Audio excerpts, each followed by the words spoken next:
nous exprimer. Nous avons un amour infini pour toi. Nous voulons te chanter, t'exalter, te louer. Nous voulons te dire merci, Seigneur, parce que tu nous as aimés le premier. Merci, Seigneur, parce que tu as donné ta vie pour nous. Nous te chantons, nous t'adorons, nous t'acclamons, Dieu de gloire. Car toi, tu es digne. Jésus, Jésus, Jésus, Jésus, Jésus, Jésus, Jésus, Jésus. Toi, tu es digne, toi, tu es digne, toi, tu es digne. Et devant ta majesté, nous nous prosternons. Seigneur, ta grâce est immense, ta grâce est immense, aussi grand que ton amour pour nous, Seigneur. La grâce, c'est le fruit de ton amour pour nous. Le pardon, c'est le fruit de ton amour pour nous. La vie éternelle, c'est le fruit de ton amour pour nous. Les richesses de la gloire à venir, c'est le fruit de ton amour pour nous. L'amour, l'amour, l'amour de Dieu, c'est la vie, c'est la vie. Cette vie, Seigneur, remplis-nous de cette vie en abondance, et que nous puissions la communiquer au monde à travers l'amour que tu as mis dans nos cœurs pour notre prochain. Parle-nous encore, s'il te plaît. Merci, Père.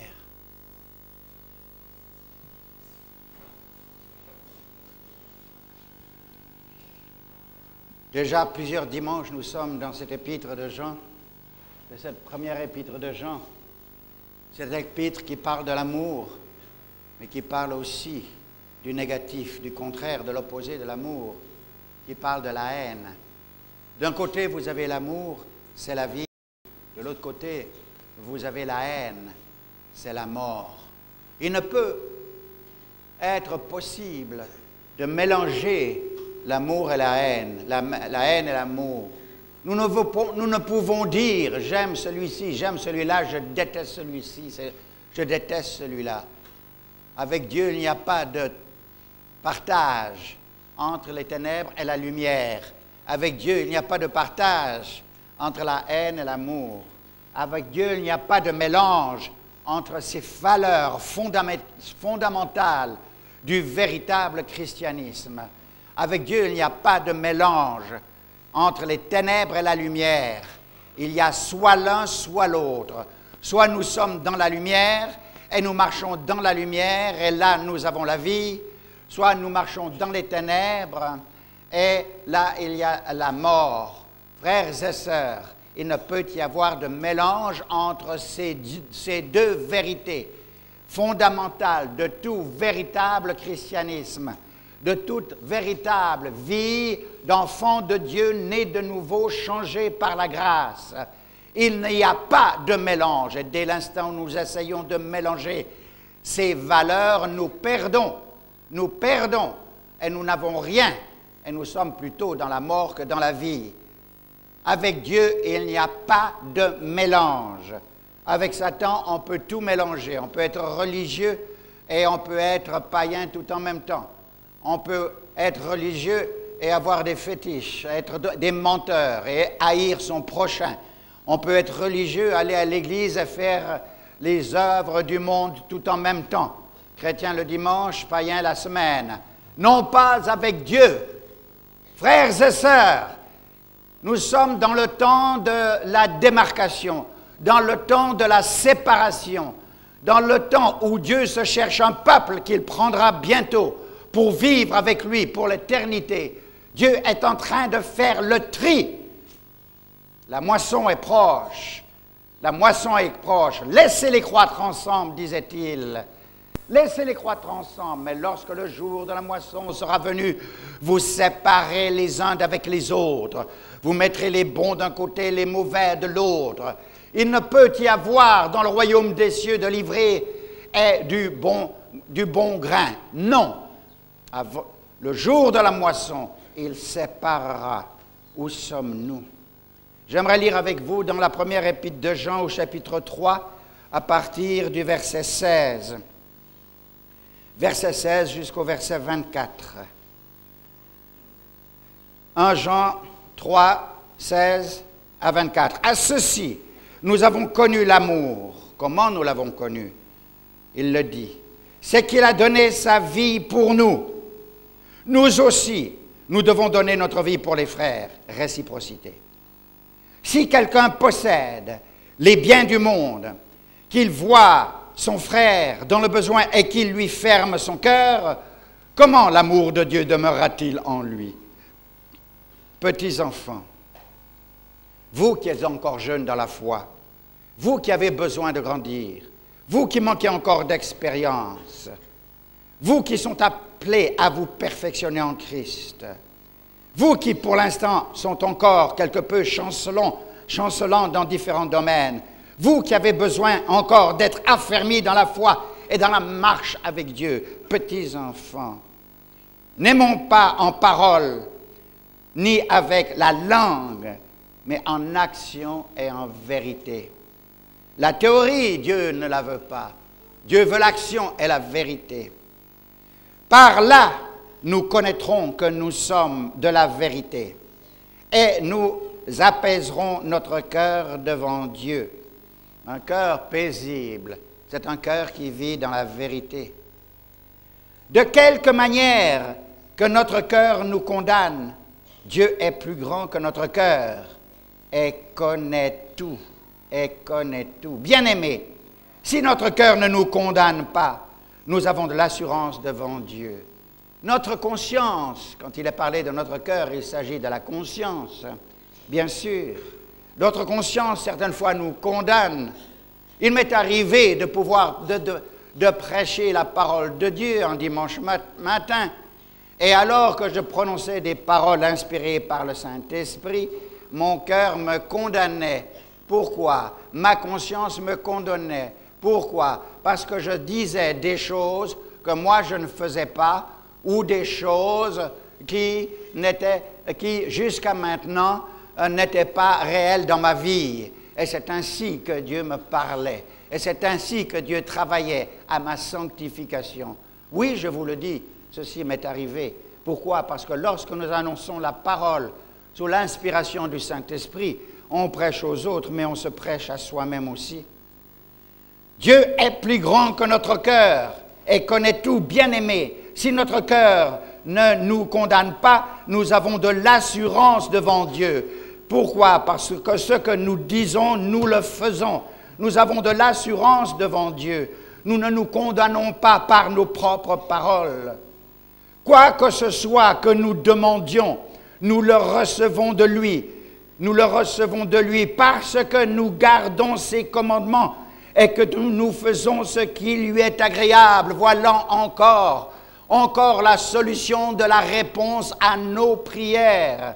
Combien de fois nous prions et il semble que Dieu est absolument sourd et muet et que rien ne se passe. Mais il est dit, quoi que ce soit que nous demandions, ce que nous demandons lorsque nous marchons avec le Seigneur par l'Esprit, ce que nous demandons est selon l'Esprit et l'inspiration de l'Esprit qui est en nous. Ce que nous demandons est, lorsque nous marchons avec lui, selon sa volonté. Et si nous demandons quelque chose qui est selon sa volonté, eh bien, que reste-t-il à faire? Dieu répond, puisque c'est selon sa volonté. Quoi que ce soit que nous demandons, nous le recevons de lui, parce que nous gardons ses commandements et que nous faisons ce qui lui est agréable. Il nous répond, parce que nous sommes obéissants à sa parole, nous obéissons à ses commandements. Et alors, étant donné que nous sommes dans le chemin de l'obéissance et de la communion du Saint-Esprit, nous ne pouvons, avec le Saint-Esprit qui est en lui, lui demander des choses contre sa volonté. Et nous lui plaisons parce que nous obéissons à ses commandements. Et obéir à ses commandements fait que nous lui sommes agréables. Et voici mon commandement, que nous croyons au nom de son Fils Jésus-Christ et que nous aimions les uns les autres selon le commandement qu'il nous a donné. Là, Jean dit, voici mon commandement à moi. Oui, mais ce commandement, il est sur la base de ses commandements à lui. Nous devons croire Croire que Jésus-Christ est le Fils de Dieu, selon le commandement qu'il nous a donné. Celui qui garde ses commandements demeure en Dieu, et Dieu en lui. Celui qui garde ses commandements demeure en Dieu, et Dieu en lui. Et nous reconnaissons à ceci qu'il demeure en nous par l'Esprit qu'il nous a donné. Quel esprit nous anime? L'Esprit Saint ou l'Esprit du monde? L'Esprit de la chair et de la convoitise ou l'Esprit de Dieu? Quel esprit nous anime? L'esprit de haine contre celui-ci ou celui-là? Ou l'esprit de cupidité? Quel esprit nous anime? L'amour de Christ. Quel esprit nous anime? Voilà. Par l'esprit qu'il nous a donné. Il nous a donné cet esprit. Cet esprit est devenu une part capitale dans notre vie chrétienne depuis le jour où nous avons cru. Et depuis le jour de notre nouvelle naissance, nous sommes nés de nouveau. Et cet acte qui a été opéré par Dieu dans nos vies est le plus grand miracle qu'il y ait sur cette terre. Le plus grand miracle, ce n'est pas la résurrection d'un mort, ce n'est pas un paralytique qui marche, ce n'est pas des démons qui sont chassés d'un possédé. Non, le plus grand miracle, c'est cette nouvelle vie qui nous donne le jour de notre repentance et de notre nouvelle naissance. Une vie nouvelle, née de nouveau, avec la nature de Dieu en nous, transplantée en nous. Voilà! Cette vie nouvelle, elle doit grandir de plus en plus à l'image de Jésus-Christ. Nous demeurons en lui, lui en nous. Désormais, il demeure en nous par son esprit. Et ensuite, il y a cette expérience du baptême du Saint-Esprit qui est un revêtement de puissance pour le service, Un revêtement de puissance, c'est d'une autorité qui ne vient pas de la terre, mais qui vient d'en haut, qui fait que cet homme marche selon l'Esprit. Et qu'il fait la tâche, il accomplit la tâche pour laquelle Dieu le laisse encore le nombre d'années qu'il aura décidé sur cette terre. Cette tâche consiste à le représenter dans ce monde, le représenter dans son travail, dans ses activités professionnelles, dans ses activités journalières, dans sa famille. Voilà ce que Dieu nous appelle à faire, à le représenter à tous les niveaux. Et non pas seulement se dire chrétien et vivre une vie semblable à celle du monde, parlant leur langage, faisant ce qu'ils font. Non, non, mes frères. Si nous sommes nés de nouveau, nous vivons de cette nouvelle vie. Et cette nouvelle vie se manifeste en nous par l'Esprit qui nous a donné. Il a implanté en nous son Esprit. N'est-ce pas un privilège depuis le jour de notre nouvelle naissance? Et ensuite, il nous a baptisés de son Esprit pour nous rendre plus forts dans le témoignage, plus forts dans l'action, plus forts et plus courageux.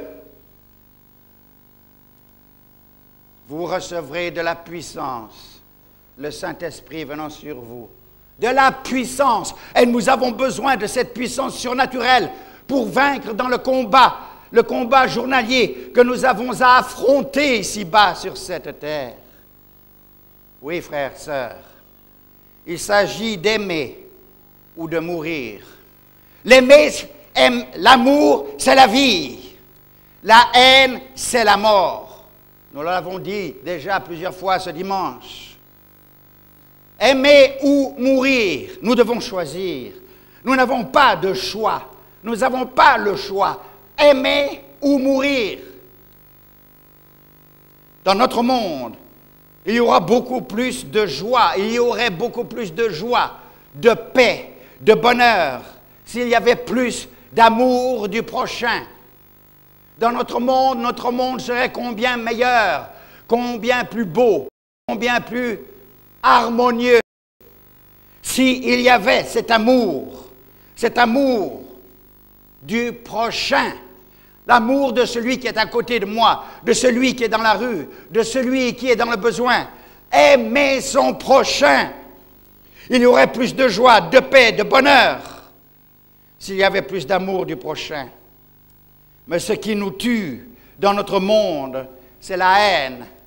Ce qui nous tue dans notre monde, c'est l'indifférence. Ce qui nous tue dans le monde, c'est la dureté de cœur vis-à-vis de son prochain. C'est l'égoïsme, c'est la cupidité. La cupidité, lorsqu'on vit dans la cupidité et qu'on est cupide, cela porte à conséquences négatives sur le prochain. Je n'ai pas besoin de vous faire un petit dessin parce que nous le voyons trop de façon criante dans notre société ici au Congo. La cupidité amène des conséquences négatives sur le prochain, sur les prochains. C'est le fruit de l'égoïsme, la cupidité, la dureté de cœur. On n'a pas de sentiment pour l'autre qui souffre à cause de mes malversations. Non, on ne pense qu'à soi. C'est l'indifférence vis-à-vis de l'autre. Et en résumé, c'est la haine du prochain. Quand on parle d'amour dans le monde, bien souvent, on lit sur les visages un sourire moqueur, narquois, une expression sarcastique ou un regard impur. L'amour, le vrai, est exempt d'intérêt personnel. L'amour, le vrai, est exempt d'intérêt personnel. L'amour, le vrai, il s'oublie lui-même en faveur de l'autre. L'amour, le vrai, il sacrifie en faveur de l'autre, ne cherchant pas ses propres intérêts. L'amour, le vrai, il se réjouit du succès de l'autre. Le véritable amour ne se vante pas. Le véritable amour cherche toujours le bien-être des autres. Il cherche le bien-être des autres. Il cherche la faveur des autres. Il ne cherche pas pour lui-même parce que le vrai amour n'est pas égoïste. Il pense plutôt aux autres. Il n'est pas égoïste, le véritable amour. Il est lent à croire le mal. Il est solide et ne varie pas. Il dure malgré le temps. Il dure malgré les assauts. Il continue malgré le mépris. Il ne peut faire autre chose que d'aimer, car il appartient à celui qui a tant aimé, Jésus-Christ. Et il est né de sa vie. Il est constant, cet amour. Il est permanent, cet amour. Il est consistant, cet amour. Il est durable, cet amour. Il est fidèle et rien ne peut l'altérer. Rien ne peut l'altérer. La description de cet amour se trouve dans 1 Corinthiens, chapitre 13, versets 4 à 17. Nous allons lire ces passages. Dans ce chapitre de 1 Corinthiens 13, il y a plus de développement sur cet amour, mais j'aimerais lire ces quelques versets. 1 Corinthiens 13, 4 à 7, il est dit, « L'amour est patient. L'amour est serviable. Il aime servir les autres, rendre service. Il n'est pas envieux. Il n'envie pas le bien-être de l'autre alors que lui est peut-être pauvre. Il n'est pas envieux. L'amour ne se vante pas.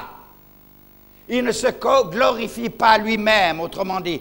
Il ne s'enfle pas d'orgueil. L'amour, il ne fait rien de malhonnête. Parce qu'il aime le prochain, il se garde de prendre le bien qui n'est pas à lui. Parce qu'il aime le prochain, il se garde de prendre le bien public, quel qu'il soit.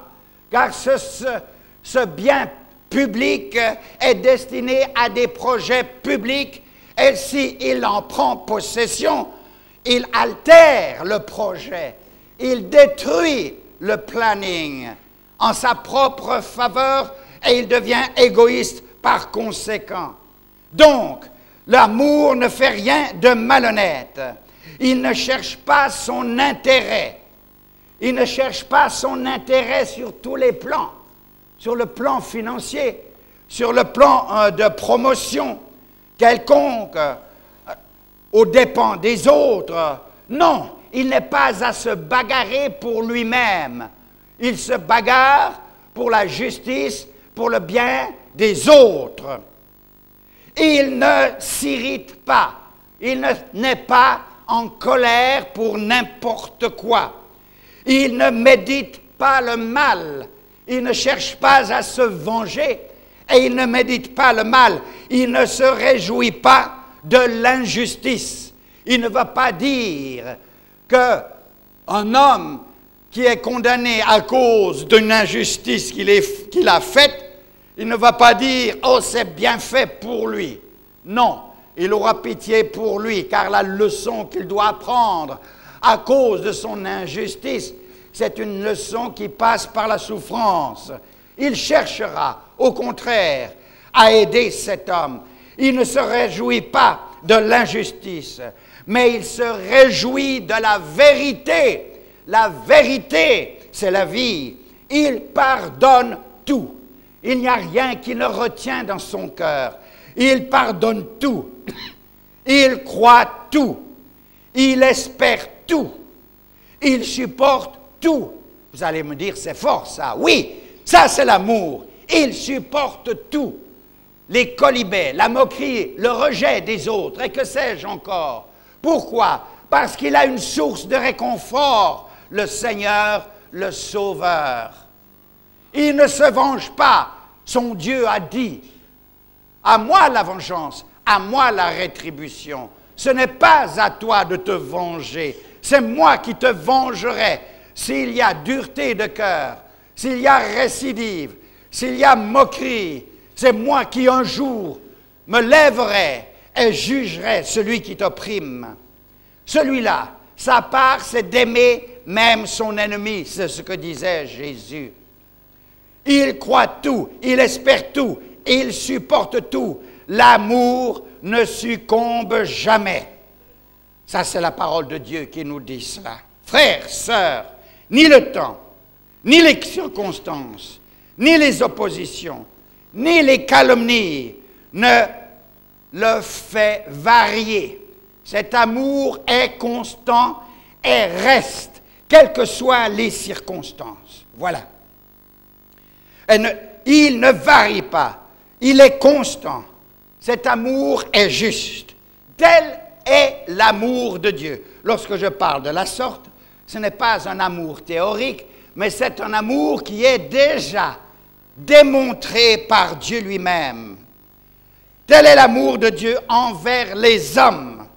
L'amour que ces créatures doivent manifester. Si je suis né de Dieu, je dois manifester vis-à-vis de mon proche l'amour qui m'est décrit par l'exemple qui m'a été donné par Jésus-Christ lui-même. Lorsque nous appartenons à sa famille, nous sommes de son caractère. Vous me comprenez? Nous sommes de son caractère. Et le caractère de Dieu, dans son essence, c'est l'amour. L'amour de Dieu doit s'exprimer en nous. Nous devons être des canaux d'expression de l'amour de Dieu vis-à-vis d'un monde qui souffre. L'amour de Dieu doit être exprimé aux autres à travers nous, ces créatures, lesquelles ont été bénéficiaires de cet amour. Nous avons bénéficié de cet amour en large mesure. L'enfant de Dieu doit exprimer cet amour vis-à-vis de son prochain, qu'il soit pour lui ou contre lui. Il est incapable de lui faire du mal. Pourquoi? Parce que l'amour de Dieu est dans son cœur. Cet homme lui fait du mal, lui, il lui fait du bien. Et ceci ne consiste pas seulement à ne pas faire de mal aux autres. Non, mais consiste à ce que nous leur fassions du bien. Ne pas faire de mal aux autres, c'est bien. Il y a des gens qui ne font aucun mal aux autres, c'est bien.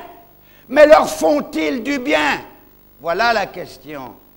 Ils se replient sur eux-mêmes et ils disent, je n'ai jamais volé, je n'ai jamais tué, je n'ai jamais commis adultère. Bon, c'est ce que tu n'as jamais fait. Mais qu'est-ce que tu as fait en faveur de ton prochain? Cet amour ne peut s'expliquer à travers l'indifférence. Cet amour ne peut s'exprimer par l'indifférence. Si nous aimons véritablement, nous devons l'exprimer, cet amour.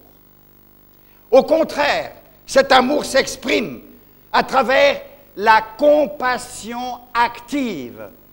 Il ne s'agit pas de pitié, mais il s'agit de compassion. Et la compassion est toujours active. Et c'est ce que nous a démontré Jésus-Christ. Cet amour est à la fois positif et négatif. Lisons Ésaïe chapitre 1, verset 6. Il est dit là, « Lavez-vous, purifiez-vous, ôtez de ma vue la méchanceté de vos actions. Cessez de faire le mal, apprenez à faire le bien, recherchez le droit, ramenez l'oppresseur dans le bon chemin. » Voilà. Ramenez l'oppresseur dans le bon chemin. Caïn est l'exemple du faux amour. Caïn, il était frère d'Abel. Frère aîné, d'accord. Je suis sûr qu'ensemble, ils ont fait beaucoup de choses. Ils ont fait des projets. Ils sont allés à la chasse. Ils ont posé des pièges. Ils ont... Certainement qu'Abel a travaillé dans les champs avec son frère. Ils ont fait beaucoup de choses.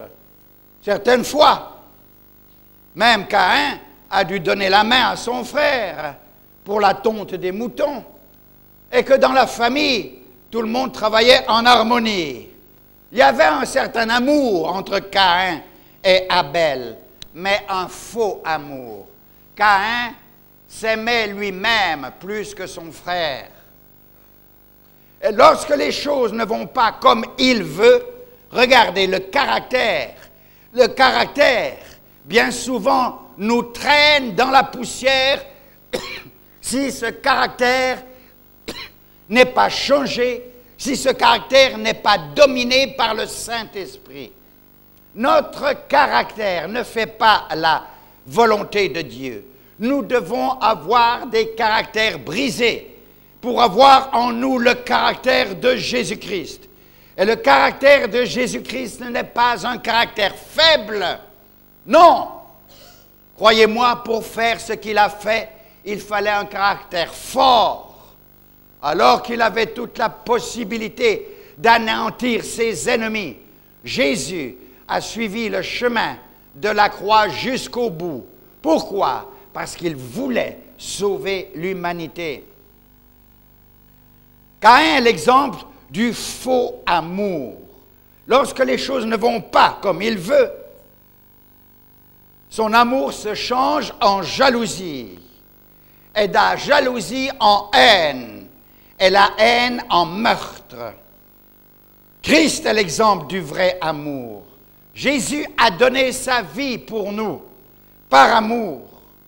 Nous, méchants, nous, haineux, nous, mauvais, afin que nous puissions connaître la vérité à travers l'amour qu'il nous a démontré. Quand que Christ est mort, personne ne croyait en lui, ni ne savait ce qu'il faisait. Même ses disciples. L'un d'eux l'a trahi. Tous les chrétiens peuvent réciter par cœur Jean 3,16, n'est-ce pas? Car Dieu a tant aimé le monde qu'il a donné son Fils unique, afin que quiconque croit en lui ne périsse pas, mais qu'il ait la vie éternelle. Formidable! Formidable! Vous connaissez ce verset par cœur. Mais combien on fait attention à 1 Jean 3,16? Vous connaissez Jean 3,16, mais 1 Jean 3,16. Pouvez-vous le réciter? Nous allons le lire. À ceci, nous avons connu l'amour. C'est qu'il a donné sa vie pour nous. Nous aussi, nous devons donner notre vie pour nos frères. Ah! Nous aussi, nous devons donner notre vie pour nos frères. Souvenez-vous, Jean 3,16, 1 Jean 3,16. Nous aussi, réciprocité. Nous devons donner notre vie pour nos frères. Il est merveilleux de jouir des bénédictions dont il est parlé dans Jean 3,16, n'est-ce pas? Quelle bénédiction! Dieu a tant aimé le monde qu'il a donné son Fils unique, afin que quiconque croit en lui ne périsse pas, mais qu'il ait la vie éternelle. Quiconque. Les Juifs, oui, d'accord. Les Grecs, oui, d'accord. Les païens, quels qu'ils soient, oui, d'accord. Les Africains, les Asiatiques, tous, quiconque, les Belges, oui, même les Belges. Quiconque, il n'y a pas de limite, croit en lui et la vie éternelle. Bénédiction, joie, bonheur, promesse. Il est merveilleux, ce passage. Mais il est aussi merveilleux au plus haut point de bénéficier, de faire bénéficier et partager cette expérience du salut pour quiconque avec les autres de nos frères qui sont perdus en désobéissant à cette parole. Nous aussi, nous devons donner notre vie pour nos frères, 1 Jean 3,16. Nous aussi, nous devons donner notre vie pour nos frères. Sommes-nous prêts à donner notre vie pour nos frères? Donner sa vie, ce n'est pas forcément de mourir. Mais donner sa vie, c'est de laisser de côté ses plans pour le bénéfice de l'autre. C'est de laisser de côté ses projets pour le bénéfice de l'autre. C'est d'accepter l'appel de Dieu qui veut nous envoyer à l'extrémité du monde, loin de nos familles, loin de nos tribus, loin de notre culture, pour aller porter l'Évangile. Alors que peut-être, avec nos capacités, nous pourrions très bien travailler et gagner beaucoup d'argent. Dieu dit non. Non. Nous aussi, nous devons donner notre vie pour nos frères. Donner notre vie, c'est d'aller où Dieu veut que nous allions, hors de notre culture peut-être, hors de nos pays peut-être, quelque part ailleurs peut-être, dans un pays pas facile peut-être. Donner sa vie pour son frère, c'est de chercher son bénéfice avant notre bénéfice, c'est de l'aider pour qu'il réussisse. Alors que peut-être nous allons perdre de l'argent, alors que peut-être nous allons perdre du temps, alors que peut-être, tu l'aimes, tu veux le voir avancer. C'est ton frère. Quand je parle de frère, il ne s'agit pas de frère de la famille. Non, je parle de cet homme d'une autre tribu. Je parle de cet homme d'une autre couleur. Je parle de cet homme qui a besoin d'être secouru. Je parle de cet homme qui est dans le malheur. Je parle de cet homme qui est abandonné quelque part, d'une façon ou d'une autre. Cet homme qui ne connaît pas la vérité. Cet homme qui est ton frère. Pourquoi? Car nous sommes tous issus de la même famille. Tu m'entends, mon frère congolais? Amen. Nous sommes tous d'un même sang. Comme je l'ai déjà dit, si j'ai besoin d'une transfusion, vous avez le même groupe que moi, je peux avoir votre sang et vous pouvez avoir le mien. Quelle différence y a-t-il? Est-ce que c'est une affaire de peinture extérieure? Est-ce que c'est une affaire de visage différent? Non! Tout cela est passager. Dieu a voulu des différences, il a bien fait, car Dieu ne fait pas d'erreur. Mais sachez que qui que nous soyons, il nous promet le royaume des cieux et un nouveau corps. Et toutes nos différences vont disparaître. Là-haut dans le ciel, il n'y aura pas de blanc ni de noir. il y aura des hommes d'une autre espèce. Glorieux, glorieux, avec un corps nouveau. Oh, je suis content qu'on sera débarrassé de ce corps. Je suis content, un corps glorifié, d'un aspect différent, complètement différent. Nous aussi, nous devons donner notre vie pour nos frères. L'amour chrétien comprend le sacrifice et le service. Le sacrifice est le service. Combien sont prêts à faire un sacrifice? Peut-être, mais pour faire le service, c'est autre chose. Ce sacrifice doit se faire à un moment donné. Le service, c'est le sacrifice continu. Voilà. Le sacrifice est le service. Ce n'est pas un sacrifice où aujourd'hui, je débloque ta situation en payant ta dette pour éviter que tu sois accusé au tribunal. Non. Ça, c'est ponctuel. Le sacrifice peut être ponctuel. Et après, on oublie tout le reste. Non. C'est le service. Sacrifice, service. C'est-à-dire sacrifice continuel. Continuel. Renoncer à soi-même en faveur de l'autre. Christ n'a pas simplement parlé de son amour pour nous. Non. Mais il a accepté de payer le prix de la rançon de notre rachat par sa mort. Voilà. Lisons ensemble un passage important, dans Romains 5, 6 à 7. Romains 5, 6 à 7. Car lorsque nous étions encore sans force, c'est-à-dire faibles, d'accord. Christ, au temps marqué sur le calendrier de Dieu, est mort pour les impies. Il n'est pas mort pour les justes, il est mort pour les impies.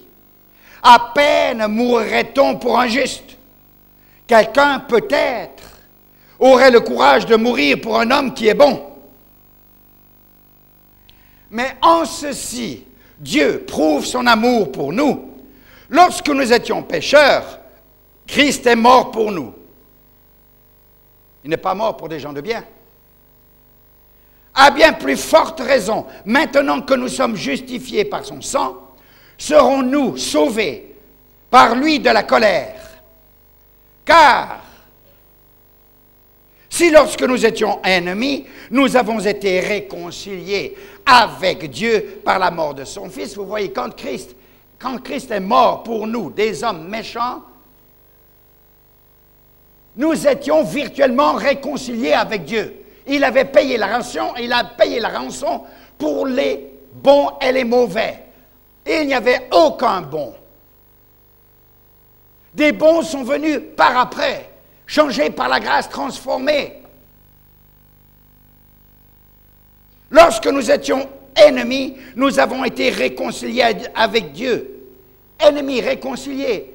Toi, païen, toi qui rejettes Dieu, toi qui es loin de la grâce, sache que tu es réconcilié avec Dieu par Jésus-Christ. Tout ce que tu as à faire, c'est de le reconnaître et de l'accepter.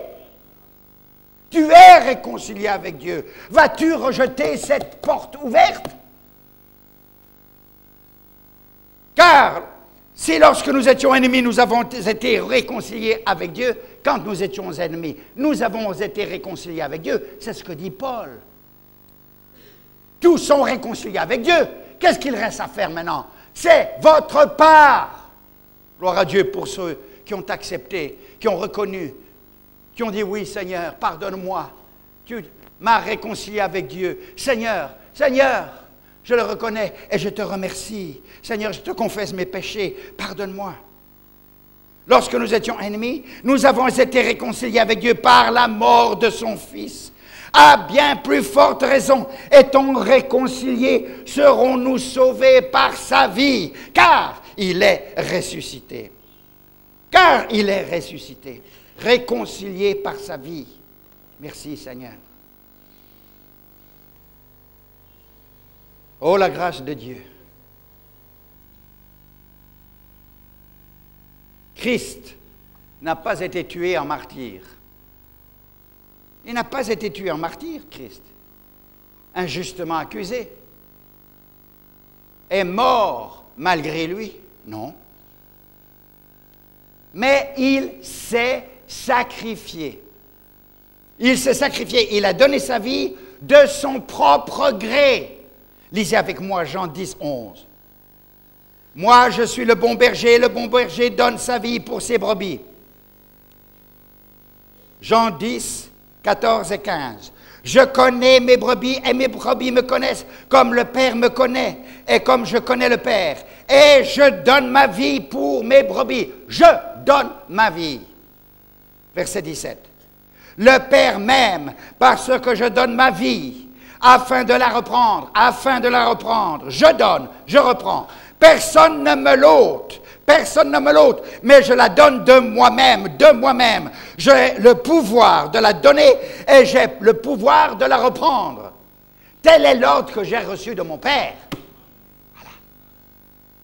C'est pour cela que j'ai dit, Christ n'a pas été tué en martyr, injustement accusé, est mort malgré lui. Non. Bien sûr qu'il était un martyr, c'est vrai. Mais il a donné sa vie délibérément. Dans Jean 3, 13, il est dit, il n'y a pour personne de plus grand amour que de donner sa vie pour ses amis. Il n'y a pour personne de plus grand amour que de donner sa vie pour ses amis. Ses amis? Mais Seigneur, considérais-tu que ce brigand, ce voleur sur la croix, c'était ton ami? Considérais-tu que ces pharisiens, ces scribes méchants? Considérais-tu que Pierre même qui t'a renié, c'était ton ami? Oui, tu ne les as pas rejetés, aucun d'entre eux. Oui, Seigneur, tu les considérais comme des amis que tu aimais et que tu voulais sauver. Et c'est pour cela que tu as donné ta vie pour tes amis. Tu sais, toi qui le rejettes, toi qui ne l'as pas accepté, toi qui vis dans la rébellion, il te considère comme un ami qu'il veut ramener au bercail. L'instinct de conservation est la première loi de la vie physique. Mais le sacrifice de soi est la première loi spirituelle de l'amour vrai. Le sacrifice de soi, le sacrifice à quelque niveau que ce soit, est la première loi spirituelle de l'amour véritable. Un sacrifice accepté par amour pour le bien de l'autre. Est-ce que nous pensons à cela, frères et sœurs? Avons-nous sacrifié pour le bien de l'autre? Oui, de cet autre, d'un autre clan, d'une autre tribu, d'une autre ethnie, d'une autre race. Avons-nous été prêts à sacrifier pour que lui ait sa place, pour que lui soit considéré? Cet étranger, oui, cet étranger. Lisez dans la Bible comment Dieu parle des étrangers et qu'il exhorte son peuple à les aimer et à leur donner une place au milieu d'eux. Non à l'indifférence. L'amour doit s'exprimer. L'indifférence, ce n'est pas l'amour. Tellement d'entre nous, nous sommes empêtrés par notre indifférence. Nous ne faisons du mal à personne, d'accord. Je ne fais du mal à personne, d'accord. Mais tu te caractérises par l'indifférence. Dieu n'exige pas de nous que nous sacrifions nos vies physiques pour mourir à cette vie, si cela se présente comme tel, contre notre volonté.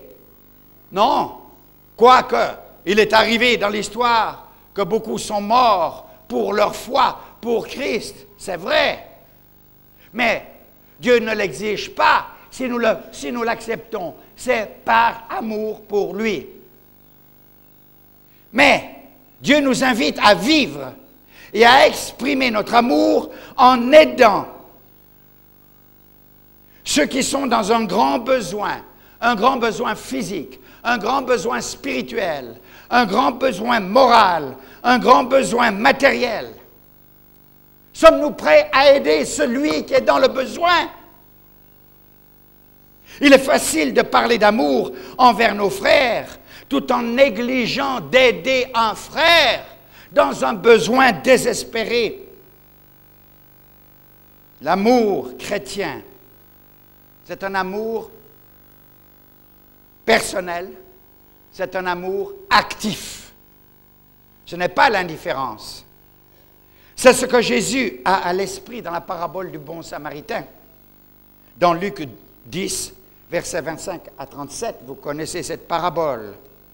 Il y avait un docteur de la loi qui voulait s'entretenir avec Jésus sur un sujet abstrait.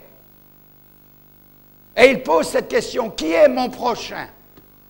Qui est mon prochain? Pourquoi? Parce que dans la pensée juive de cette époque-là, mon prochain, c'est l'homme de mon peuple et de ma race. Ce n'est pas les nations. Qui est mon prochain? Demande-t-il à Jésus. Et Jésus, dans sa grande sagesse, répond en attirant son attention sur le cas d'un homme dans un grand besoin désespéré. Et il lui dit, un homme descendait de Jérusalem à Jéricho. Et sur la route, il fut attaqué par des brigands qui le dépouillèrent, qui le blessèrent et le chargèrent de coups. Et le laissèrent à demi-mort sur le bord de la route. C'est Jésus qui dit cela. Et voici un religieux, un lévite, passa. Il regarde ce pauvre mort, il a pitié, oh le pauvre homme. Mais il passa outre sans rien faire. Ce demi-mort est là, sous un soleil ardent, ses habits arrachés, perdant tout son sang. Vint à passer un sacrificateur, un grand responsable de la religion, mais il n'est seulement que religieux. S'il y avait eu quelqu'un pour voir sa bonne action, peut-être qu'il l'aurait fait, mais il n'y avait pas de témoin, alors pourquoi? Du reste, il a un but. Il a un but. Il n'a pas le temps de s'occuper du pauvre mort. Il n'a pas le temps de s'occuper de son prochain. Il a des affaires, des choses à faire. Et il passa outre. Mais voici qu'un Samaritain, oui, un Samaritain, de ces gens qui ont été déportés par les rois assyriens pour habiter dans cette ville de Samarie, dans ce pays de Samarie, parce que tous les Juifs qui étaient là avaient été déportés pour ne pas laisser le pays vide. Ils avaient amené tous ces païens de différentes nations pour cultiver la terre. C'est pour cela que les Juifs les ont toujours méprisés et rejetés. Un Samaritain, mais c'est un bon Samaritain, comme il y a des bons dans toutes les nations qui aiment leur prochain. Un bon Samaritain, oui, lui aussi, il est en voyage. Lui aussi, il a sa monture. Lui aussi, il a son plan. Lui aussi, il a toutes sortes de choses à faire. Mais quand il a vu cet homme, il était rempli de compassion. Et la compassion s'exprime en action qui consiste à aimer son prochain pour venir à son secours.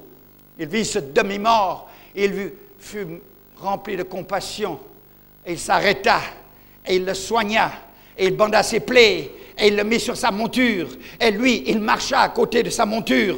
Il alla dans un hôtel sur la route, et il lui prit une chambre, il paya pour sa chambre, il paya pour sa nourriture, il le soigna encore, et il dit à l'hôtelier, tout ce que tu dépenseras en plus pour lui, je te le rembourserai à mon retour. Je ne sais combien de jours il va rester, mais mets ça sur mon compte. Tu sais que je passe régulièrement à cause de mes affaires dans ces environs. Je sais que tu as confiance en moi. Voilà la compassion, voilà l'amour du prochain. Après avoir énoncé cette parabole, Jésus lui dit, « Va, toi, et fais de même » dans Luc 10, 37. « Va, toi, et fais de même » Là se trouve l'amour pour les frères, démontré par les actes, même s'il n'est pas de sa race, même s'il n'est pas de sa tribu, même s'il n'est pas de son clan, même s'il n'est pas de son ethnie. C'est un frère. né comme toi, qui a les mêmes besoins que toi. Il peut être d'une autre culture. Qu'est-ce que ça peut faire? Si tu as l'amour de Dieu dans ton cœur, tu t'arrêtes et tu viens à son secours. Autour de nous, il y a plein de demi-morts. Plein de demi-morts. Non à la haine. Non à l'indifférence. Oui à l'amour. Oui au sacrifice en faveur du prochain. Nous ne pouvons avoir une société équilibrée si nous ne comprenons pas, nous qui nous disons chrétiens, ces principes de base d'une véritable vie chrétienne. Baissons la tête.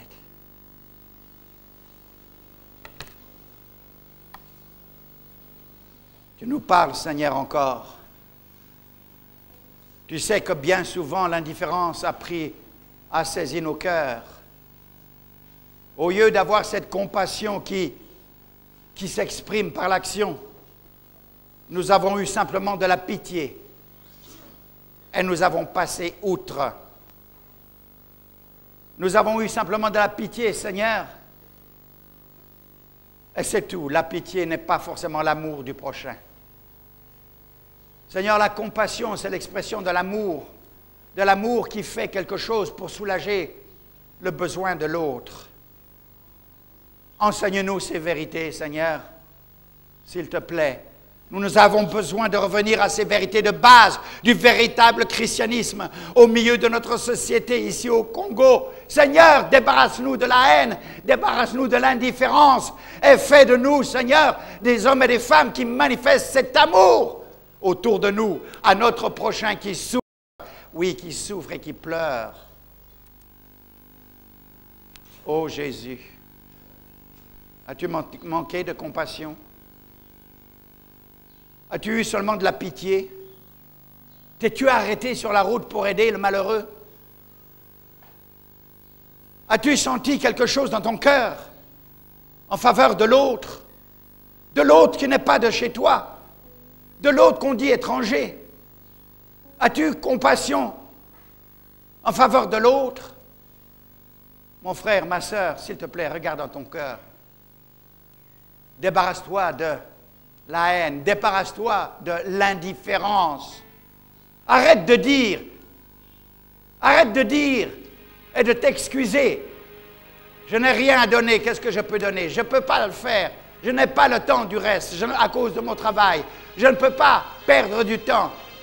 Je dois d'abord penser à ma famille. Je dois d'abord penser à ceci, à cela. Arrête de t'excuser. Si tu ne connais pas le besoin de l'autre, tu n'es pas responsable. Mais si tu connais son besoin physique, son besoin spirituel, son besoin moral et son besoin matériel, si tu peux l'aider, pourquoi refuser? Ne sois pas indifférent. Veux-tu manifester l'amour de Jésus en faveur de ton prochain? Si tu ne l'as pas fait, quand tu pouvais le faire, demande pardon au Seigneur. Lève-toi là où tu es. Seigneur, pardonne-moi mon indifférence. Pardonne-moi ma dureté de cœur. Pardonne-moi, Seigneur, mon égoïsme. Pardonne-moi, Seigneur. Il est vrai que je n'ai pas grand-chose et pourtant je te connais, Seigneur, et je n'ai rien fait. Pardonne-moi, Seigneur. Je te connais, Seigneur, et je n'ai rien fait pour l'autre. Je te connais, Seigneur. Je n'ai pas prié avec lui. Je n'ai pas compati à sa souffrance. Je ne me suis pas détourné de ma route pour l'aider. Pour l'aider.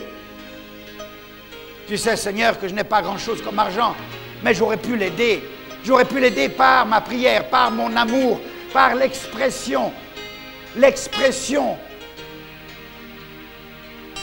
de ma compassion.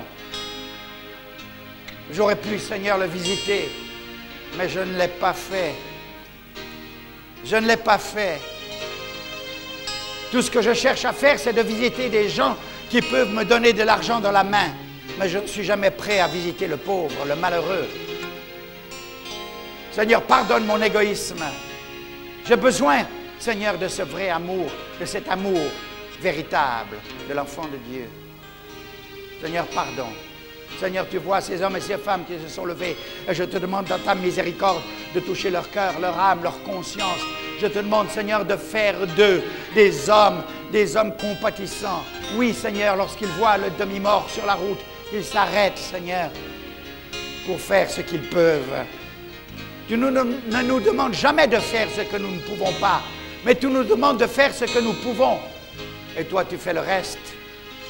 Aide-nous à servir, Seigneur. Si nous sommes ici bas sur la terre, c'est pour servir. Et bien souvent, ce service, c'est un service de sacrifice. Toi, tu t'es sacrifié pour nous. Oh Jésus, merci Seigneur. Merci. Reprenez vos places. Et nous te demandons, Seigneur, de bénir ces dîmes et ces offrandes maintenant, que ce soit l'expression aussi de notre amour, de notre esprit de sacrifice, pour la cause du royaume, pour l'avancement du message, pour l'avancement de la bonne nouvelle, pour la connaissance de Jésus-Christ, pour la transformation du Congo. Oh Jésus,